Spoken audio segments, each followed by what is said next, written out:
for a lot of first-time authors, I had that stumbling block of like, is my work good enough? And that self-doubt that creeps in when you're like looking over and like rereading over pages and pages that you've written, or like you write a sentence and you delete it, you write it again and you delete it and you write it again because you're trying to get that perfect piece. But like every sentence can't be perfect. Every sentence can't be the quote that people throw out there all the time. You kind of just have to do it. And for me, that early stumbling block was one, building the habit of writing consistently and setting goals for myself and continuing on and getting to a point where now, if I don't write in a day, I feel like I've missed something. Like it's a part of my day where I'm like, oh, this is great. Like I get to sit down and put some ideas down, even if I'm writing a page. You know, I set a goal of myself, a minimum of 1,000 words a day. If I hit that, great. If I soar past it like I did this weekend, amazing. But it was building that habit was a real thing for me. And then the second part was getting over the self-doubt. And from this, I kind of turned to something that I've mentioned a few times is Stephen King's book on writing, and his strategy for when he writes books is, and I highly recommend if any first-time authors are out there, or any seasoned authors even, are looking to see what the successful person's journey was like, read On Writing by Stephen King. It's a great biography, one, and two, it's got some great kernels in there for you to use on your journey as an author. But he talks about how you write the first draft with the door closed. You write the first draft as a book that you want to read, and the book that you want to write, and the story that you want to tell. It doesn't matter what people are going to think of it, what the audience is going to think, what publishers are going to think. Write the story that you want to write and you would enjoy reading. And then the second draft, write with the door open. Think about, okay, this story, how is this going to fit with, you know, the genre that I'm writing in, the other books that are in the market? How is it going to look? How are things going to be read by an audience who doesn't have the understanding that I have moving forward? And that's where you start to like really, you don't want to be like overly critical on yourself the first time you're writing something. So you really write something for yourself, and then you start thinking about all of those other things after the fact, because you're going to have to, if you plan on publishing traditionally, but that's finding an agent or finding a publisher that takes unagented authors like I did, you're eventually going to have those questions, and you're going to have to cross those, jump those hurdles. But just to get there is a big enough step, where that was one of the things for me was just got to write the thing that I want to write the story that I want to write, and go from there. Like the first draft of Bounty is so different from the book that it is now. Like we shifted genres or subgenres, a whole bunch of narrative, like the narrative flow changed a little bit, whole characters changed, and names and places changed, and a whole bunch of stuff changed. And that was to get it to the place that it is, where it is something that I'm incredibly proud of, incredibly happy with. And I think this draft is way better than that original story that I wrote. But just to get that first draft underway is such a big stumbling block for myself and a lot of people. And, like Stephen King also says, the first one is the hardest, and it gets easier from there. Since I wrote that first draft, I've written 2 other books. They're not published or anything, but I wrote 2 other subsequent books, and I'm working on the 4th and 5th books right now that I've got thought of in some kind of state. But yeah, if there's anybody listening that is on that journey, I would say write with the door closed. Just write the story that you want to write, and find a workflow and habits that work for you, and those will eventually evolve into the process that you have. Don't worry about what other people are doing or what works for other people. Do what works for you. What works best for me is a hard minimum of 1,000 words a day, writing every day after work, and being honest with myself and saying sometimes maybe I can't write 1,000 words. Maybe I'm too busy today to get writing done. That's fine, but find what works for you, and that will be the first step on your journey to getting where you want to get. Hey everyone, welcome back to Living the Next Chapter. I have a Canadian author, ta-da, on the podcast, which makes me happy because I'm in Canada. So you can put those together. And I always love talking to authors, but I have a special place in my podcast and in my podcasting heart for any Canadian authors that come on the show. And Jason Pchajek is here with today. We're going to be talking about his books, his writing. He's got a podcast. He likes hockey, and it's snowing outside his window while we're chatting. And this is like early November. So we're kind of doing all the things. Jason's here on the podcast. Jason, welcome to the podcast. Glad to have you here. Thank you. And I'm glad to be here. It's always nice to come on and talk books and other things with people. So, right. And you're a podcaster. So now we're best friends. We're best friends. Exactly. You have no choice in the matter. We're best friends. Yeah. So let's talk about your podcast a little bit, because people listening right now are podcast listeners. And who better to talk to about your podcast than a podcast listener? So everybody pay attention. Jason's going to tell you about a show. Tell us about the podcast and where do we find it? What do you talk about? Yeah.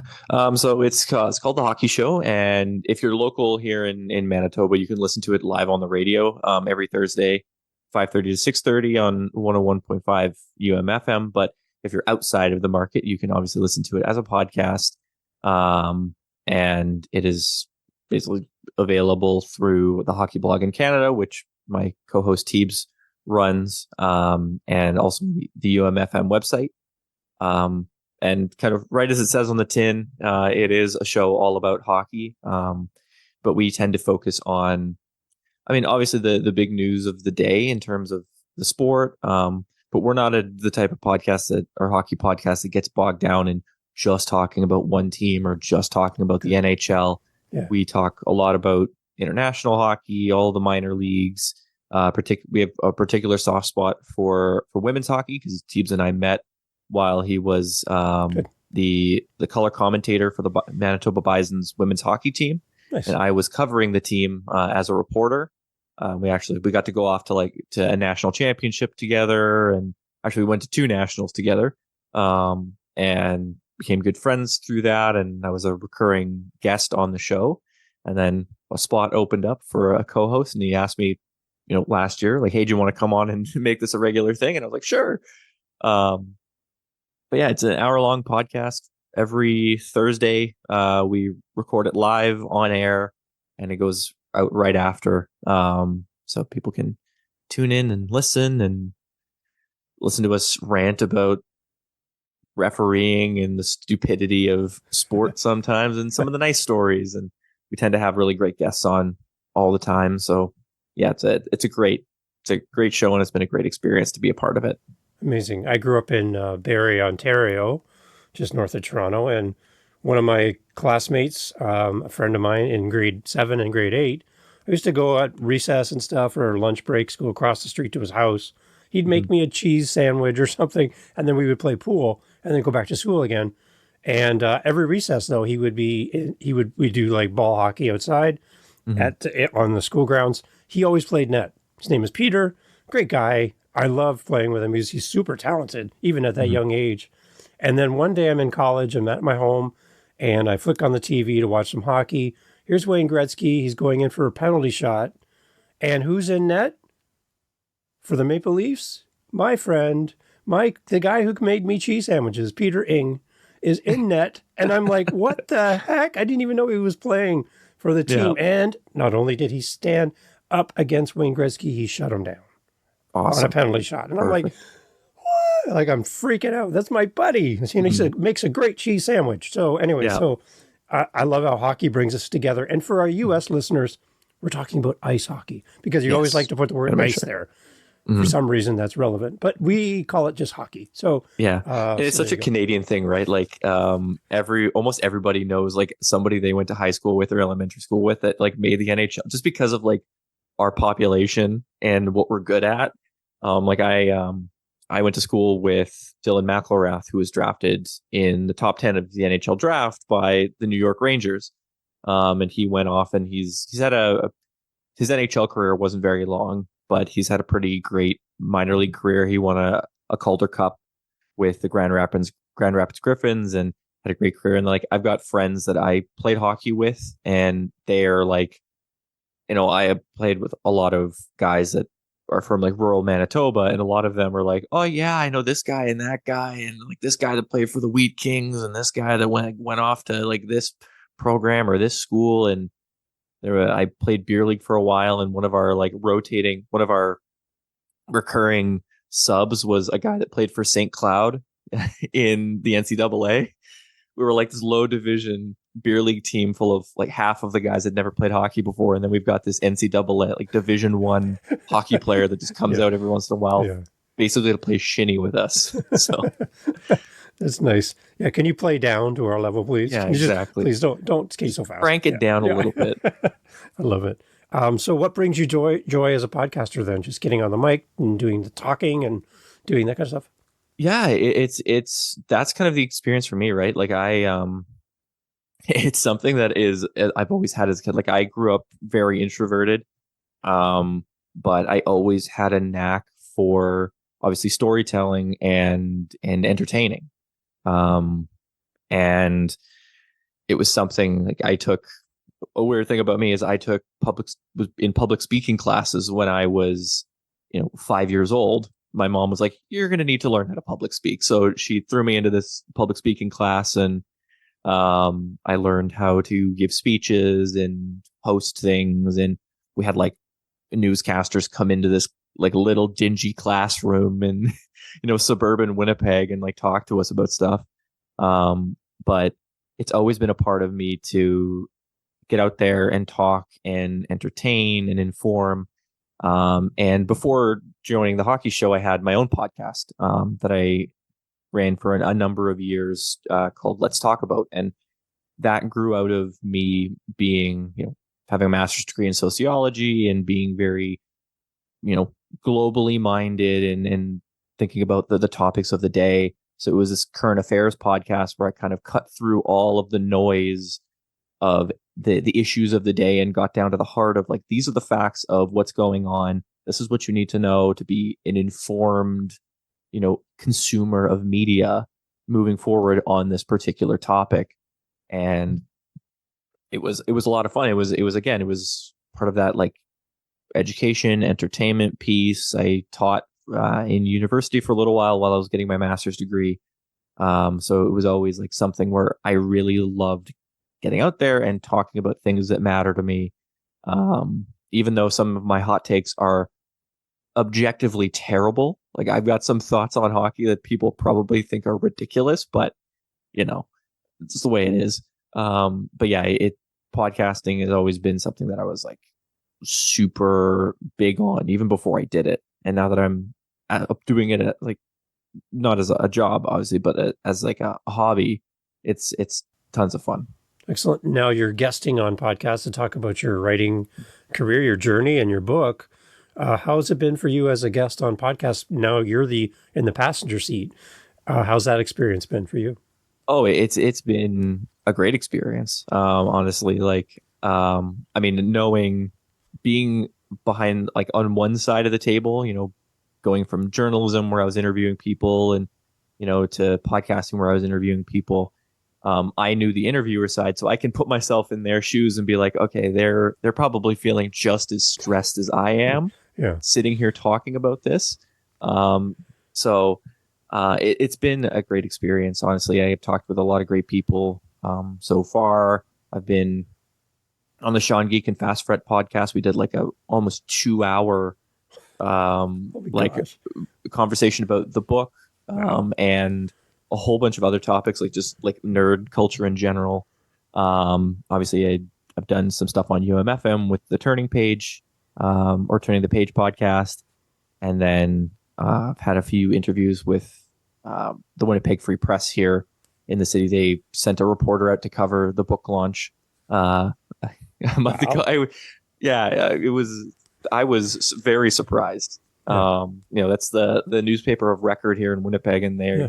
they thought it was important enough to send a reporter out to talk to me. Wow. So yeah, Well, it's been great. you're kind of big time then. So okay, let's do a 4-hour episode today. Let's kill the other one, and now this will be the one you talk about. So I hope you're ready. And everybody just looked at their phone and went, "Wait, 4 hours? No, okay, good. Yeah, definitely not that. Definitely, okay, we're not. okay. This isn't an audiobook. I love it. Okay, so I'm going to have to step up my game with all the experience and knowledge that you have as an interviewer. Now I'm going to have to sit up straight and do my best here. So okay, let's talk author journey. How did this all start for you to take this path in life? Did you wake up one day and go, you know what? I've got a few minutes in my week this week. I'm going to become an author. Is that kind of like how it happened, or? A little bit. Yeah. So this journey starts all the way back when I was a kid, right? So my parents have a cottage, like our family cottage is out in Winnipeg Beach, which is about an hour north, like give or take 10 minutes if you drive fast like I do. Um, we have a cottage out in Winnipeg Beach, right in the heart of the Manitoba Interlake area, and we'd spend basically every summer out there. My dad would commute into work every day. My mom would sit with us, and my brother did hockey camps out there, and we would stay at the cottage for weeks at a time. And the crazy thing is, we had no TV and we had no internet. It's in the middle of a small town, but we had no connections. Like my parents made like a deliberate choice that you're never bringing a TV here. You're never bringing video games here. We're never having internet set up here. I think they're changing their tone because they're planning to retire out to the lake now. So I think they're changing their tone on having internet out there. But growing up, it was never a thing we had. So, how do you entertain yourself when, your sister is too young for you to, play games with, and your brother's off doing a hockey camp the next town over? Well, I did a lot of reading. And when I would run out of books, I would just make up my own stories and play make believe in the backyard, and come up with all these great ideas. And kind of that little flicker germinated over a number of years, and I always wanted to be an author. It was something that, like, I told my family about, when I actually announced, like, oh yeah, I've got a book coming out. My parents were not surprised, even though it was a very big surprise for them. And like family members were like, oh yeah, you said you're going to do this for like 20 years, like whatever. It's not whatever, but they were like, okay, we expected this from you. But the journey to actually write a book and get it published started basically almost 10 years ago. I was looking back, and it was 8 years ago that I decided, all right, I want to do this. I need to write at least one book in my lifetime, because I was finishing my undergrad, and I was trying to decide like what I'm doing with the rest of my life. And I said, well, I'm not going to have a ton of time probably moving forward, because I'm going to start working. So I buckled down and had this like glimmer of an idea in my mind. And it's literally the first chapter of the book. That's the glimmer of an idea that I had. And I started working on it. And then in 2016, when I was in my final year of my honors degree, I started writing it, and I kept up with it, kept the perseverance going, and finally was able to finish that first draft in about a year and a half. And then the hard work started. I wrote the book, edited it, did a couple rounds of revisions, and then started the querying journey, which took another 2.5 years. Being, a first time author, not having an agent, I had an arduous journey ahead of me. And then in basically December of 2020, I'd been in contact with Turnstone. The book's published under Ravenstone, which is the genre imprint of Turnstone Press here in Winnipeg. I'd been in conversation with them basically from early 2019 through to 2020, and chuck a pandemic in there, and that makes things a little bit more complicated. Um, and December of 2020, I received the offer and the contract and got it all signed, sealed, and delivered. And then kind of that whole journey took another step. I was like, okay, now I actually have, like, I'm doing this thing now. Like, I'm going to be a published author. This is crazy. And, that whole production process got underway. So, Yeah. Wow. Okay. So early days of writing, we all don't know what we don't know. mhm. That's common for all of us. What was one of those stumbling points for you? Maybe a barrier at the beginning that you had to kind of work through that maybe a new author listening is facing right now. What was it? How did you overcome it? I think one of the big barriers is one, just having building the habit, right? Like, I think every author starts with talent that you have to then develop into a skill. I was lucky enough that you know, I was able to work in journalism and work on my writing for a very long time, get paid to write things and have my work edited and critiqued and talked about and probably ripped apart on social media more times than I care to admit. But it gave me basically the privilege of developing my writing skill and being paid to do so. But I think for a lot of first time authors, I had that stumbling block of like, is my work good enough? And that self doubt that creeps in when you're like looking over and like rereading over pages and pages that you've written, or like you write a sentence and you delete it, you write it again, and you delete it and you write it again because you're trying to get that perfect piece. Um, that, but like every sentence can't be perfect. Every sentence can't be the quote that people throw out there all the time. You kind of just have to do it. And for me, that early stumbling block was one, building the habit of writing consistently and setting goals for myself and continuing on and getting to a point where now, if I don't write in a day, I feel like I've missed something. Yeah. Like it's a part of my day where I'm like, oh, this is great. Like I get to sit down and put some ideas down, even if I'm writing a page. I set a goal of myself, a minimum of 1,000 words a day. If I hit that, great. If I soar past it like I did this weekend, amazing. But it was building that habit was a real thing for me. And then the second part was getting over the self doubt. And from this, I kind of turned to something that I've mentioned a few times is Stephen King's book on writing.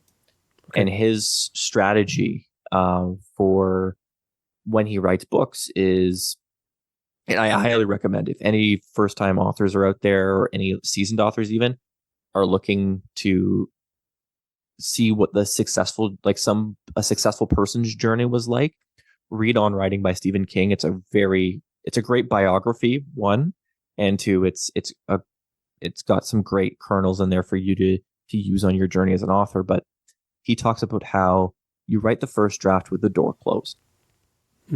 You write the first draft as a book that you want to read and the book that you want to write and the story that you want to tell.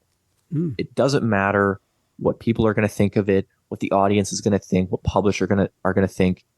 Write the story that you want to write and you would enjoy reading. Wow. And then the second draft, write with the door open. Think about, okay, this story, how is this going to fit with, the genre that I'm writing in, the other books that are in the market? How is it going to look? How are things going to be read by an audience who doesn't have the understanding that I have moving forward? And that's where you start to like really, you don't want to be like overly critical on yourself the first time you're writing something. So you really write something for yourself and then you start thinking about all of those other things after the fact, because you're going to have to, if you plan on publishing traditionally, whether that's finding an agent or finding a publisher that takes unagented authors like I did, you're eventually going to have those questions and you're going to have to cross those, jump those hurdles. But just to get there is a big enough step, where that was one of the things for me was just got to write the thing that I want to write the story that I want to write, and go from there. Like the first draft of Bounty is so different Really? from Okay. the book that it is now. Like we shifted genres or subgenres, a whole bunch of narrative, like the narrative flow changed a little bit, whole characters changed, and names and places changed, and a whole bunch of stuff changed. And that was to get it to the place that it is, where it is something that I'm incredibly proud of, incredibly happy with. And I think this draft is way better than that original story that I wrote. But just to get that first draft underway is such a big stumbling block for myself and a lot of people. And, like Stephen King also says, the first one is the hardest. Yeah. And it gets easier from there. Since I wrote that first draft, I've written 2 other books. They're not published or anything, but I wrote 2 other subsequent books, and I'm working on the 4th and 5th books now that I've got thought of in some kind of state. But yeah, if there's anybody listening that is on that journey, I would say write with the door closed. Just write the story that you want to write, and find a workflow and habits that work for you. And those will eventually evolve into the process that you have. Don't worry about what other people are doing, or what works for other people. Do what works for you. What works best for me is a hard minimum of 1,000 words a day, writing every day after work. And, being honest with myself and saying sometimes maybe I can't write 1,000 words. Maybe I'm too busy today to get writing done. That's fine. But find what works for you, and that will be the first step on your journey to getting where you want to get. It's interesting to go back to our parallel with hockey again for a second, with my buddy Peter Ing for the Leafs. When you see somebody on television on the ice playing, and they're professional and they're making a lot of money, you don't see that same person at 10 years of age getting up every Saturday morning at 5 a.m. to go for a tournament, drive all over, play a game when they could be doing something else. You don't see all the miles. You don't see all the practice time. You just see the result. And I think as authors, we see the results of other authors and go, that just looks so unattainable. Like they look so easy for them. Here they are, famous. It's Stephen King. Like the guy's just, this is Stephen King. Like, what are you going to do? It's like, there's no way, right? But you don't see the amount of words that he's written to get to where he is, all of those sacrifices he's made, all of the lessons he's learned. And I think the sooner you start practicing as a goalie in public school on recess, stopping tennis balls, that can lead you to the result you want, but you have to start somewhere. Yeah. And even as an author, you just need to start writing, just need to get that going. And one of my authors that came on the show said, you can't edit a blank piece of paper. Yeah. So you have to get something on paper or something into your computer that becomes the foundation for you to move forward. And until you get that started, you really need to get the ball rolling. So, yeah. Yeah, and just people need to be fair with themselves and set realistic expectations and set realistic goals.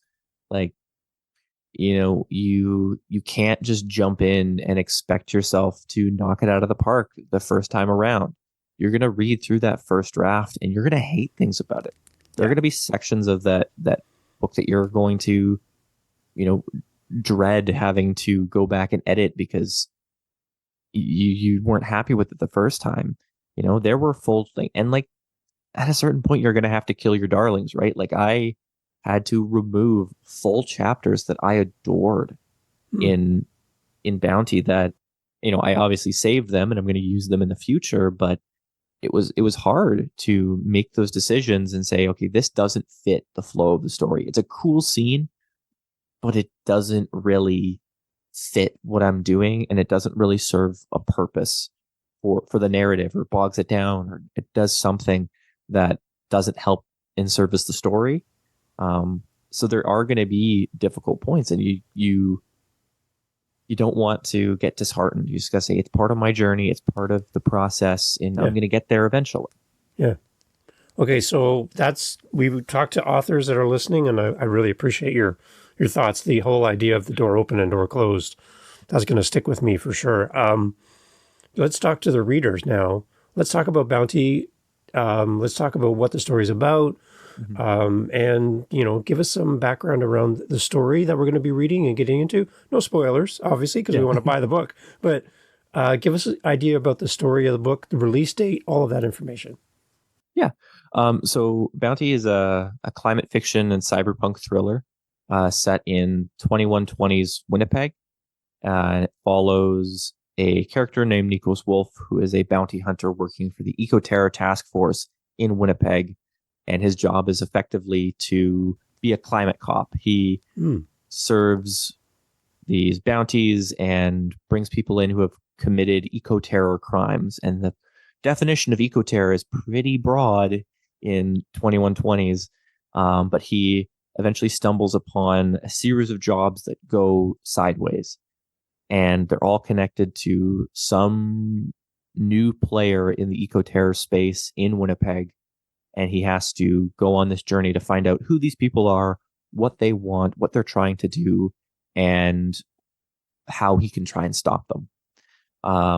So really, it is first and foremost a climate fiction novel. Climate fiction is a relatively new subgenre in science fiction, and it has to do with all of our responses to climate change. So how does kind of interrogating how humanity responds to the challenges of climate change, whether it be socially, technologically, politically, economically, scientifically, all of these different ways. And it, in the various ways that we respond to climate change, how does that change the world around us? How does that change the society that we live in and the structures that we live within? Writing the book, one of the things that I wanted to do first and foremost was represent my hometown in cyberpunk literature, mm, because Winnipeg specifically, but Canada in general, tends to be forgotten yeah. when people are writing science fiction and cyberpunk. We're kind of just like America's hat in a lot of ways when people when America's people are hat. writing. I love Yeah. that. That's good. Like that's why I'm so happy. Like I got so excited when Andy Weir included an RCMP officer in one of his books set on the moon. I was like, yes, there's a Good. reference to See? Canada in here. Great. We're still around. Um, but I wanted to have my hometown represented in a really real way. And through the writing process, I kind of constructed what I believe would be, if we kept on the journey, socially, politically, economically, that we're on as not just the city of Winnipeg or the province of Manitoba, but the country of Canada in general.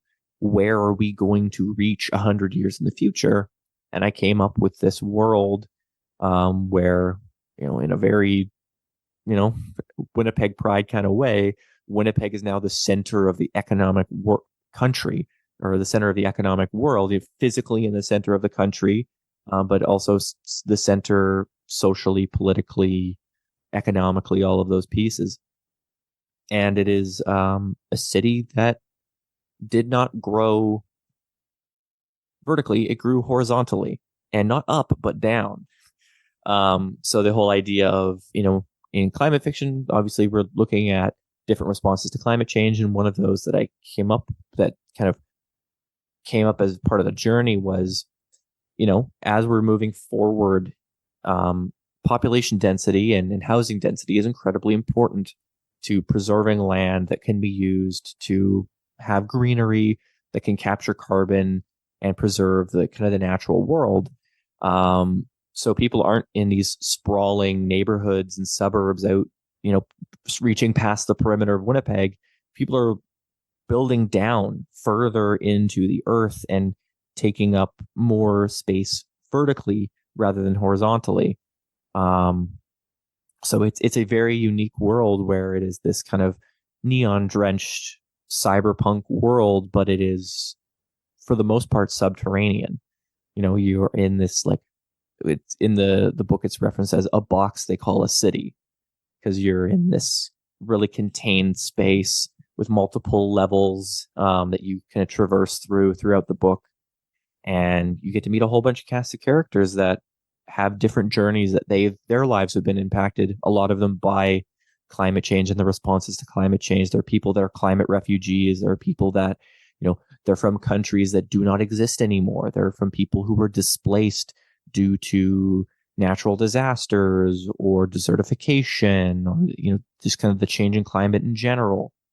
And then there are groups, the anti-establishment groups, which are kind of these groups that resist the order of things in the world. They are groups of people who came together for ideological reasons, all of which are in a way connected to climate change. There are people that are, modifying themselves in kind of becoming cyborgs to try and, reach the next stage of human evolution that climate change was bringing about, and we stopped because we were able to 100 years in the future slow and eventually almost pause climate change. And there are groups that want to reclaim their humanity, so they want to live on the surface. They want to get rid of all technology because technology is the root of climate change. There are people that are, there's one group that's actually my girlfriend's favorite, is a group of farmers who were forced off their land because all of their farmland was bought up and it was done autonomously. So they all lost their jobs to drones and these like big corporations that came in that could do it more efficiently. So you meet these groups that have responded to climate change in their own way, and they're also responding to the ideology of the world itself. And I talked about how the definition of eco-terror crime is getting potentially very broad.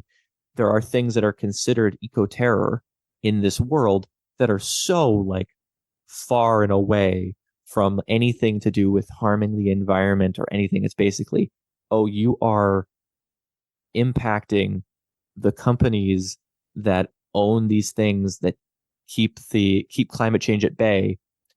You're an eco-terrorist.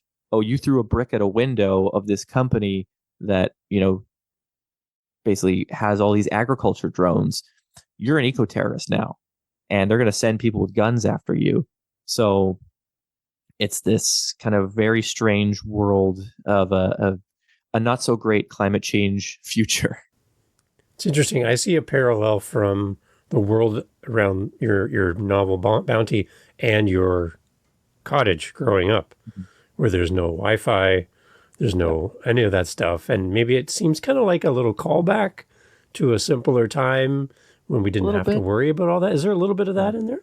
A little bit of that, yeah. Like I'm somebody who really, I love nature. Like I spend all of my time during the summer at the cottage, going outside, hiking. I love camping. I love being outdoors. So the natural world is very important to me, and I've been obsessed with climate change basically since I was a kid. It's been another one of those lifelong obsessions. So I've learned as much as I can about it. And it was the decision to actually pivot into climate fiction came from my editor. It was originally in a very clear, concise way, a standard cyberpunk story.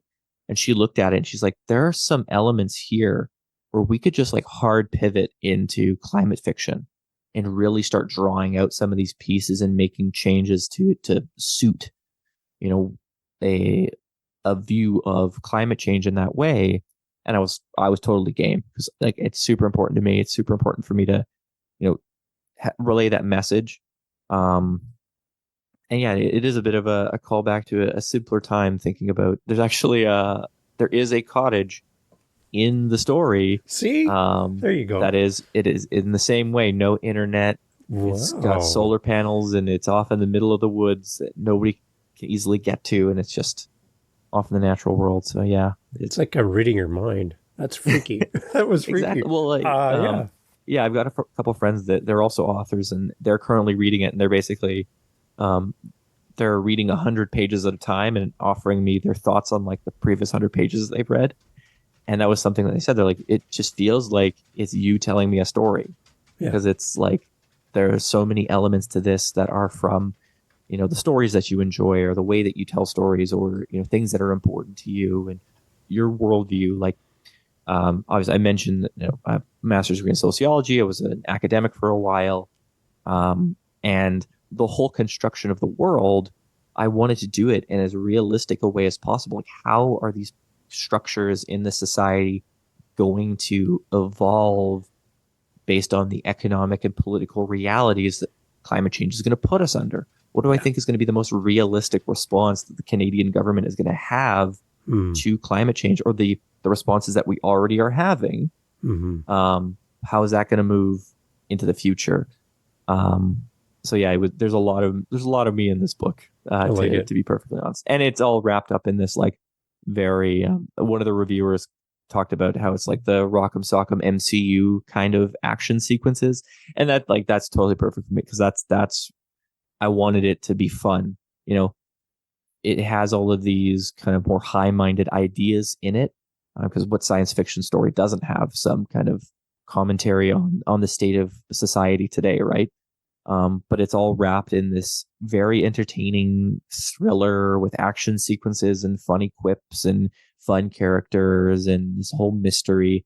So you know, on the one hand, it's got these great messages in it and these warnings for the future, but also it's got this like really fun kind of standards, like science fiction. Like my girlfriend works in film and television, and she talks all the time about how, like, it'd make a great TV show. It'd make a great, Yeah. Netflix series Oh, or yeah. movie or something like that. So it's got a lot. It's got something in there for everybody, I think.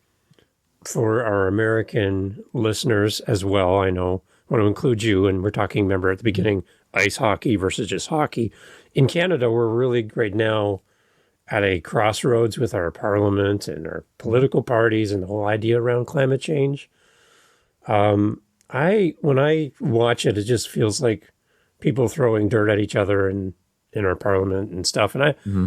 as a casual observer, very passionate about this myself. I feel torn Mm-hmm. between two groups of people arguing over what is real and what's not real. With your perspective in relation to bounty for Canadians as we listen to Mm-hmm. this, and maybe for our U.S. friends and outside of the country, what kind of lessons are you learning as we kind of go through the current climate with our politicians and the discussion around climate change? What what what excites you about the Mm-hmm. conversation, and what makes you nervous? Um, I mean, yeah, it's very easy, and I deliberately, when I was writing the book, I wanted to present a world that, like, we survived and people are living their lives. Like, it is kind of difficult, but it's not difficult for the reasons that you might think it is. Um, because yeah, a lot of times when we talk about climate change and we talk about the future of the planet, it tends to get very doom and gloom. Um, I think there is a kind of a silver lining where, at least for the majority of, whether it's the political parties or the leadership of those parties, we've reached a point where everyone is starting to agree. Like, there are some like fringe weird people who are like, climate change still doesn't exist.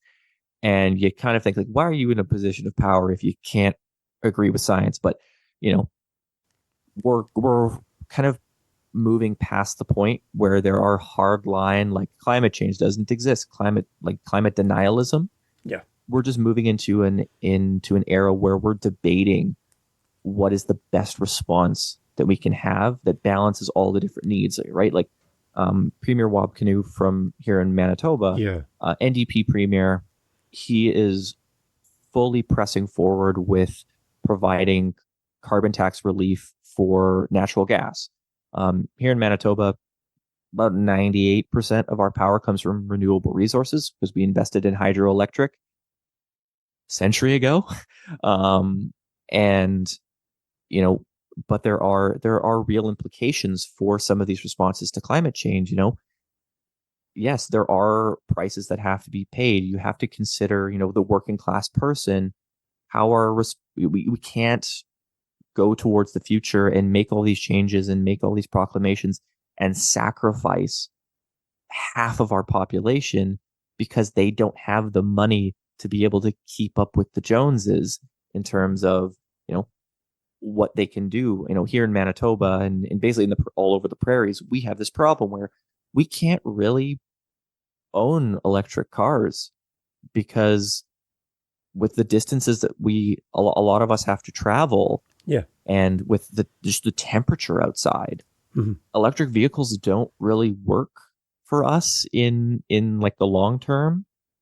So we have to find hybrid. We have to find synthetic fuels. We have to find ways to, move forward in the direction of being more eco-friendly while balancing the day-to-day needs of the average person.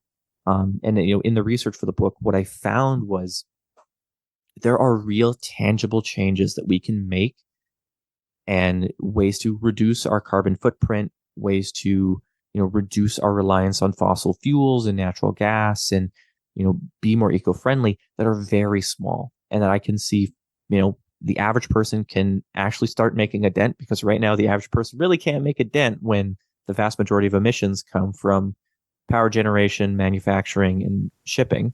Yeah. So there are little changes that we're going to be able to make moving forward. We've got tulip turbines, which are these like the small, like the at home versions are like a few feet tall, and they are They are deliberately designed to be the most efficient at converting wind power into energy. Just the way that the pedal shaped arms of the turbine are shaped. And you can put a couple of those on the roof of your house or on your garage, and that's going to generate electricity. There are already cities in Europe that are putting them, the more industrial versions, on light poles to start powering.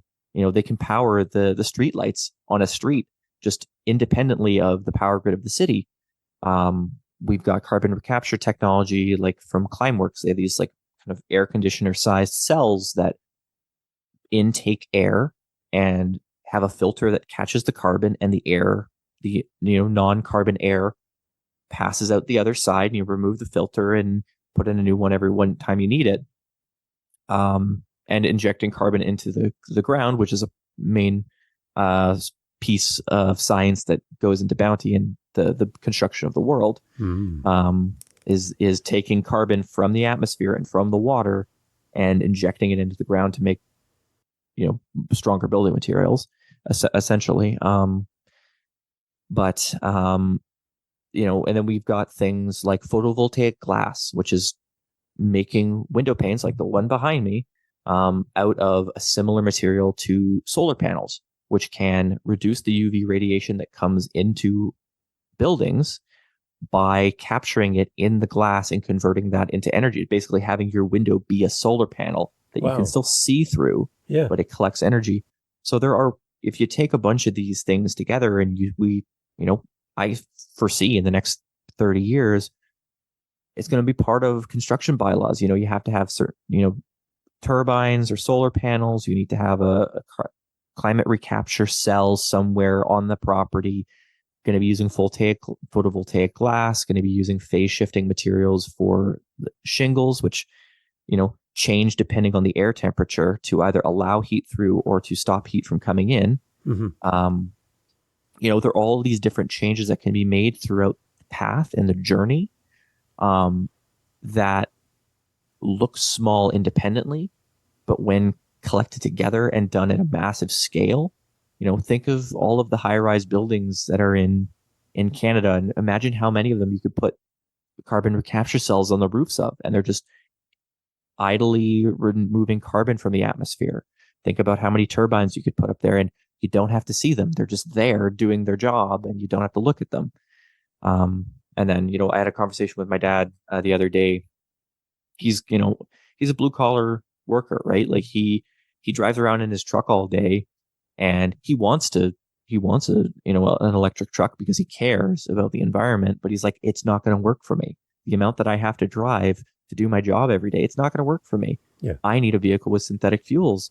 I need a vehicle that, has a hybrid engine, so I can, when the battery runs out, I can drive with gasoline to recharge the engine or get me back home so I can charge up the battery. Yeah. And even I mentioned it at the book launch. The oil and gas industry here in Canada is currently lobbying the government to provide federal subsidies to their transition from fossil fuels to green energy.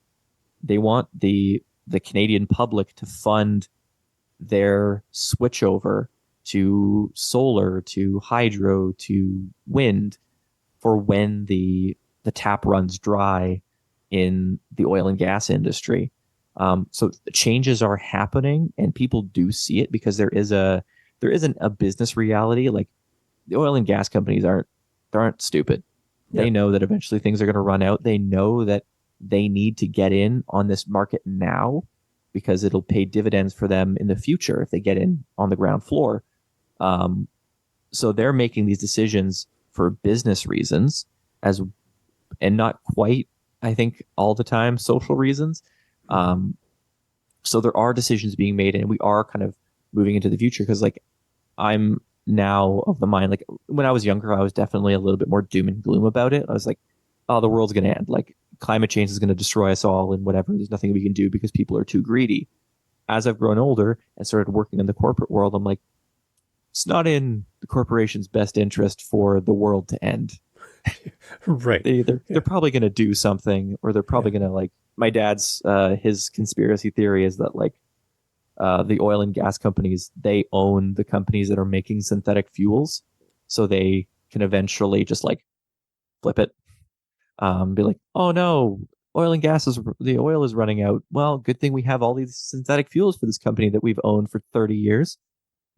So it can be doom and gloom, but I think if you look for the solutions, the thing that I always Hassan Piker, who's one of my favorite political commentators, he talks about don't offer problems, offer solutions. Yeah. Don't look for problems, look for solutions. Find the things that will work and will help the most people. And that's going to get you moving forward in the right direction. So I think for people who are potentially looking at the future and maybe looking at the world of bounty, being like, oh, this is a world I don't want to live in. Well, good. Good. You're on the right path here. You got to keep tabs on what our government is doing, who they're giving money to, who they are paying for, because part of the world of bounty is that the government has basically sold off so much of our world and our lives to corporations because they promised we're going to save the world. Just give us control over power, give us control over, your infrastructure, your water, your all of these things, and we'll save the world. Don't worry about it. And we eventually wind up in a world where they own everything, we own nothing, and we survived at what cost? Amazing. I was going to say this book is very deep, and I guess that's very true in the fact that we're building into the earth, but it sounds very deep as well as content-wise as well. So this has got to be something you're proud of as an author.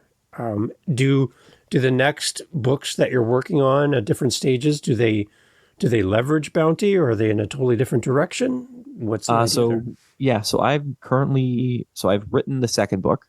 Okay. And I'm working on the third book. I took a break from it because I spent almost a decade working on these books and in this world. So I'm actually writing a fantasy novel right now.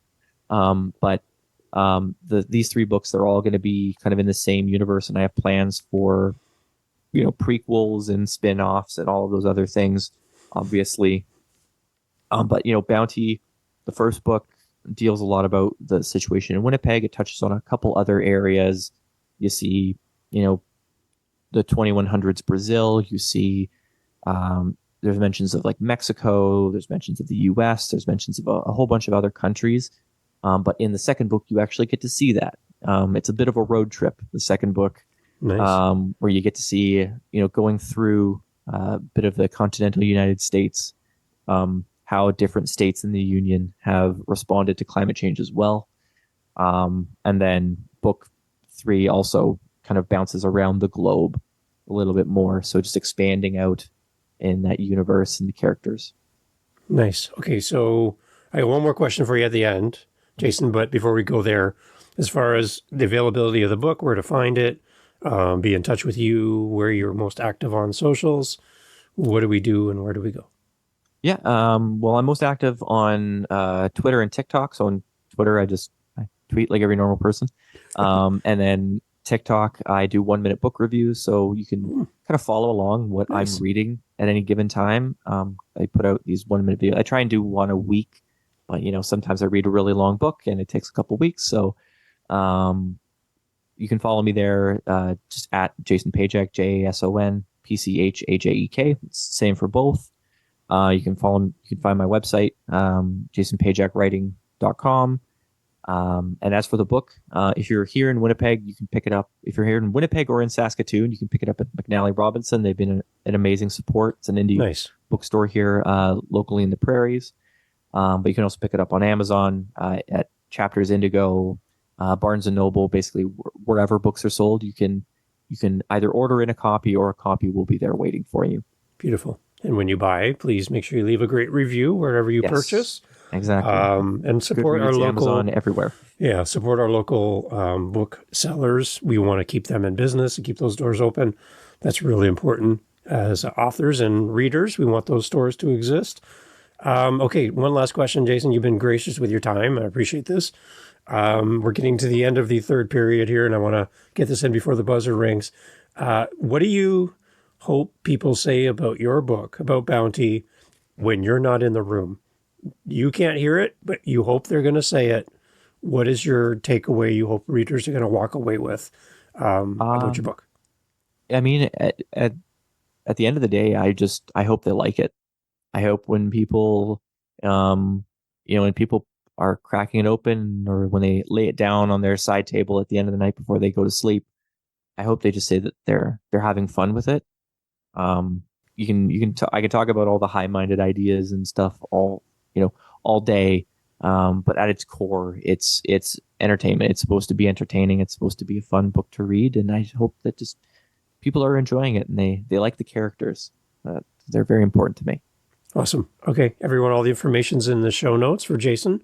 So great to have you on. Looking forward to more amazing books coming. I would like to put it out there, Jason. I'd love to have you back to talk as you continue your author journey and get an update in the future and talk about more books. And the door's open. I'll leave it open for you.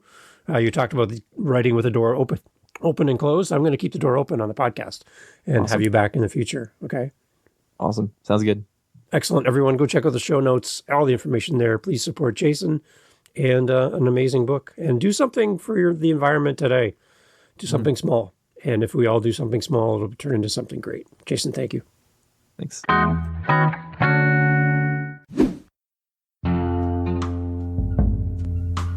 Hey, thanks for checking out the latest episode of Living the Next Chapter. I'm so happy to bring on these amazing authors and to share their stories, but I do have to confess I have a problem. And people who know me best would say, Dave, you have more than one problem. My problem is I have more episodes than I can release to you through my audio host, but I have a solution for you. Oh yes, head over to our YouTube channel, subscribe today to our YouTube channel, and you can get the most recent episode. I'm posting this episode today that I recorded today, and you can get it now on YouTube. Jump the line, move right past that big burly guy at the door. You can get right in and get the most recent episode of Living the Next Chapter on our YouTube channel. Make sure you go there. livingthenextchapter.com has all the information. And again, I want to thank you for making this podcast such a great joy to create. Catch you on the next one.